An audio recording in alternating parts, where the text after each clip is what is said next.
అమెరికాలో ఒక ఘోర అగ్ని ప్రమాదం చోటు చేసుకుంది. ఇటు బర్మింగ్హామ్లో ఒక అపార్ట్మెంట్లో మంటలు అంటుకున్నాయి. ఈ మంటలో చిక్కుకొని ఇద్దరు తెలుగు విద్యార్థులు దారుణంగా చనిపోయారు. మరికొందరు స్టూడెంట్స్ కూడా ప్రస్తుతానికి తీవ్ర గాయాల పాలయ్యి హాస్పిటల్లో చికిత్స పొందుతున్నట్టు తెలుస్తుంది. ఇటు అపార్ట్మెంట్లో నివాసం ఉంటున్న ఏపీ అలాగే తెలంగాణకు చెందిన 10 మంది స్టూడెంట్స్ మాస్టర్స్ కోసం అక్కడికి చాలామంది వెళ్తుంటారు అమెరికాకి. అలా మాస్టర్స్ కోసం వెళ్ళిన తెలుగు రాష్ట్రాలకు సంబంధించిన 10 మంది విద్యార్థులు అదే అపార్ట్మెంట్ కాంప్లెక్స్లో ఉన్నారు. అలబామా యూనివర్సిటీలో చదువుతున్న వీళ్ళందరూ స్టూడెంట్స్, దాదాపు 10 మంది స్టూడెంట్స్ ఆ బిల్డింగ్లో ఉన్నారు. దాంట్లో ఒక్కరు మన తెలంగాణకు సంబంధించిన వారు. ఇటు ఆమె పేరు వచ్చేసి సహజార్ రెడ్డి. తన వయసు 25 సంవత్సరాలు. తను ఈ అగ్ని ప్రమాదంలో కూడా చనిపోయినట్టు తెలుస్తుంది. దీనికి సంబంధించి సోషల్ మీడియా మాధ్యమం ఇండియన్స్ ఇన్ న్యూయార్క్ సంబంధించిన ఒక ట్వీట్ కూడా వచ్చింది. ఆ ట్వీట్లో we are deeply saddened by the untimely demise of Sahaja Reddy Udumala, an Indian national who lost her life in a house fire incident in Albany అని చెప్పుకొచ్చారు. అలాగే our thoughts and heartfelt condolences to her family during this difficult time. The consulate is in touch with the parents of సహజ అని చెప్పి tweet చేశారు. So మొత్తం మీద ఇటు అమెరికాలో చదువుకోవడానికి అమెరికన్ డ్రీమ్ అని చెప్పుకోవచ్చు, లేకపోతే New York the city of dreams అని చెప్పుకోవచ్చు. మొత్తానికైతే అక్కడ సెటిల్ అవ్వాలి, మంచి భవిష్యత్తు, మంచి కెరియర్ కూడా అక్కడ ఉండాలని చాలామంది తెలుగు విద్యార్థులు వెళ్తుంటారు. సో 10 మంది ఏపీ అలాగే తెలంగాణకు సంబంధించిన 10 మంది విద్యార్థులు ఉన్న ఒకటే కాంప్లెక్స్లో, ఎక్కువ శాతం ఇక్కడ నుంచి వెళ్ళే స్టూడెంట్స్ అంతా కూడా అక్కడ వాళ్ళు ఒక ఫ్లాట్ కానీ ఒక అపార్ట్మెంట్ కానీ తీసుకొని దాంట్లోనే ఇటు అందరూ ఒక దాంట్లో ఉండి కొంత ఖర్చును తగ్గించుకునే ప్రయత్నం చేస్తుంటారు, రెంట్ని తగ్గించుకునే ప్రయత్నం చేస్తుంటారు, పార్ట్ టైం జాబ్స్ని కలిసి పనిచేయడం, వీళ్ళు కలిసి కాలేజ్కి వెళ్ళడం, ఇలా ఒక యూనిటీ, ఒక సెక్యూరిటీ, ఒక సేఫ్టీ కోసం అందరూ కలిసే ఉంటారు. అలా కలిసి ఉన్న తరుణంలోనే ఇలాంటి ఒక సంఘటన చోటు చేసుకున్నట్టు తెలుస్తుంది. దీనికి సంబంధించి మరిన్ని వివరాలు కూడా తెలుసుకునే ప్రయత్నం చేద్దాం. మా ప్రతినిధి శిల్ప ఉంది, శిల్పతో మాట్లాడి తెలుసుకునే ప్రయత్నం చేద్దాం. శిల్ప, చెప్పండి, అసలు సహజతో పాటు మరొకరు కూడా చనిపోయారన్నారు. వీళ్ళు చనిపోవడానికి గల కారణం ఏంటి? అసలు మంటలు ఎలా అంటుకున్నాయి, ఎలా వ్యాపించాయి? హైయర్ ఎడ్యుకేషన్ కోసం అమెరికాకు వెళ్ళినటువంటి భారతీయులు అక్కడ జరిగినటువంటి అగ్ని ప్రమాదంలో మరణించారు. మొత్తం 10 మంది చనిపోయినట్టు కూడా తెలిసింది. అందులో 2 తెలుగు వాళ్ళు ఉన్నారు. ఒకరు కుకట్పల్లి వాసి, అదేవిధంగా ఇంకొకరు మేడ్చల్ జిల్లాలో ఉన్నటువంటి అక్కడ చెందిన వ్యక్తులుగా గుర్తించారు. ప్రధానంగా వాళ్ళు నివసిస్తున్నటువంటి భవనం పక్కన మంటలు అనేది దట్టంగా వ్యాపించాయి. వెంటనే ఈ వీళ్ళు నివసిస్తున్నటువంటి భవనంలో ఒక్కసారిగా మంటలు అనేవి చెలరేగాయి. జనరల్ గా ఆ టైంలో అందరూ కూడా రాత్రి సమయం అందరూ కూడా నిద్రలో ఉన్నారు. వాళ్ళు చేరుకునే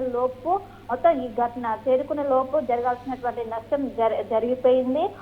దాంతో సహజారెడ్డి అని మేడ్చల్ జిల్లాకు చెందినటువంటి సహజారెడ్డి 2021లో ఎంబసీ కోసం అక్కడికి వెళ్ళింది.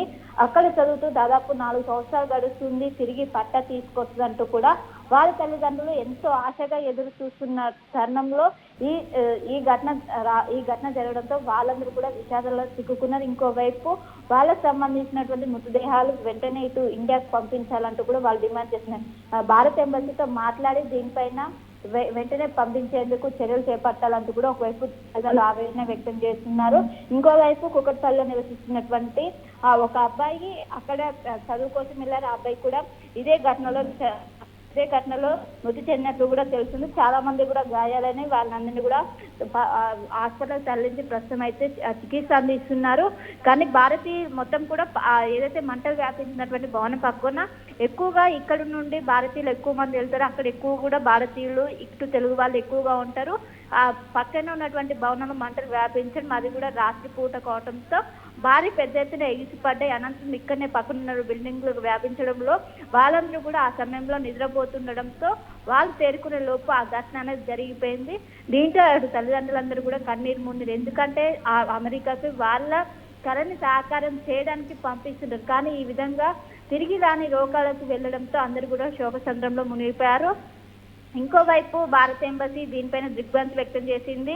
ఒకవైపు వాళ్ళ మృతదేహాలను తొందరగా ఇండియాకు తీసుకొచ్చే విధంగా చర్యలు చేపడతామంటూ కూడా ఇప్పటికే చెప్పారు. దీంట్లో ఇటు ఒకవైపు ఏదైతే పోచంపల్లి మున్సిపాలిటీకి సంబంధించిన సహజరెడ్డి, ఇటు కుకట్పల్లికి సంబంధించినటువంటి ఒక అబ్బాయి ఉన్నారు. ఇక్కడ తెలంగాణ వాళ్ళు, మిగతా వాళ్ళందరూ కూడా భారతీయులుగా గుర్తించారు. వాళ్ళకి సంబంధించి వాళ్ళ మృతదేహాలను కూడా పంపించేందుకు ఏర్పాట్లు చేస్తున్నారు. దీంట్లో ఎంబసీ కూడా ఒకవైపు ఎంబసీ కూడా దీంట్లో ఖచ్చితంగా మేము మా వంతు సాయం చేస్తాము, వాళ్ళని తొందరగా ఇక్కడికి రప్పించేందుకు చర్యలు చేపడతామంటూ కూడా వాళ్ళు చెప్పారు.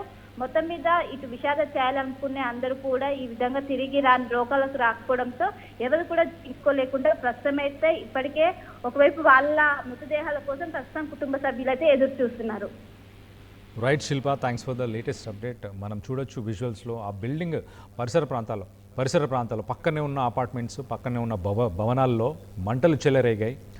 గురువారం రాత్రి సమయం, ఇండియన్ టైమింగ్లో ఐఎస్టీలో మనం చూస్తే గురువారం రాత్రి సమయంలో ఇటు నిద్రపోతున్న సమయంలోనే ఈ ఘటన చోటు చేసుకుంది. ఒక్కసారిగా మంటలు చెలరేగి ఈ సహజారెడ్డి అలాగే ఇంకో 10 మంది తెలుగు రాష్ట్రాలకు సంబంధించిన విద్యార్థులు ఉన్న భవంతి ఆ బిల్డింగ్లోకి ఈ మంటలు స్ప్రెడ్ అవడంతో మొత్తం మీద నిద్రలో ఉన్నాయి. వీళ్ళకి తెలియలేదు. ఆ మంటలతో పాటు దట్టమైన పొగ ఇవన్నీ ఉండడం వల్ల మొత్తానికైతే ఇటు సహజారెడ్డి తను అక్కడికక్కడే ప్రాణాలు కోల్పోయినట్టు తెలుస్తుంది. ఇంకొకరు కూడా ఇటు హైదరాబాద్ పరిసర ప్రాంతాల్లో ఉన్న ఇంకొక స్టూడెంట్ కూడా అని తెలుస్తుంది. మొత్తం మీద ఎన్నో ఆశలు పెట్టుకొని ఎంతో కెరియర్ వైజ్ కావచ్చు, అలాగే ఫ్యామిలీ లైఫ్ వైజ్ కావచ్చు, ఇలాంటి హోప్స్ పెట్టుకొని తెలుగు రాష్ట్రాల నుంచి ఎక్కువ శాతం అమెరికాకు వెళ్తారు. జనరల్లీ అమెరికా అలాంటి కంట్రీస్లో ఎక్కువ శాతం ఇట్లా ఫైర్ యాక్సిడెంట్స్ జరిగినప్పుడు ఇమీడియట్గా దానికి పోలీస్ రెస్పాండ్ అవ్వడం, కానీ అక్కడ ఫైర్ సేఫ్టీ డిపార్ట్మెంట్కి సంబంధించి వాళ్ళు కూడా రెస్పాండ్ అవ్వడం, చాలా ఫాస్ట్గా ఇన్సిడెంట్గా చేసే పనులు. కానీ మరి మొత్తం మీద ఇక్కడ నిర్లక్ష్యం జరిగిందా, లేకపోతే రాత్రి సమయం కావడంతో ఎవరికి ఇన్ఫర్మేషన్ పాస్ చేయడంలో ఏమైనా ఆలస్యం జరిగిందా ఏమో తెలియదు. కానీ మొత్తం మీద అయితే ఇటు తెలుగు రాష్ట్రాలకు సంబంధించిన 2 విద్యార్థులు ఈ సంఘటనలో వాళ్ళ ప్రాణాలను కోల్పోయారు. మొత్తం మీద ఒక విషాద ఛాయలు ప్రస్తుతానికి ఈ 2 విద్యార్థులకు సంబంధించిన కుటుంబాలలో నెలకొన్నట్టు చాలా క్లియర్గా తెలుస్తుంది. అమెరికాలో ఫైర్ యాక్సిడెంట్స్ని నియంత్రణ అనేది ఈ ఇన్సిడెంట్లో సరిగ్గా చేశారని మీరు అనుకుంటున్నారా? దీనికి సంబంధించి అక్కడ ఫైర్ సేఫ్టీ డిపార్ట్మెంట్ వాళ్ళు టైంకి స్పందించుంటే వీళ్ళు బతికుండే వాళ్ళ? దీనిపై మీ అభిప్రాయాలు ఏంటి అనేది కింద కామెంట్ రూపంలో తెలియపరచండి. అసలైన తొలి వెలుగు. ఫాలో వాట్సాప్ @తొలి వెలుగు official.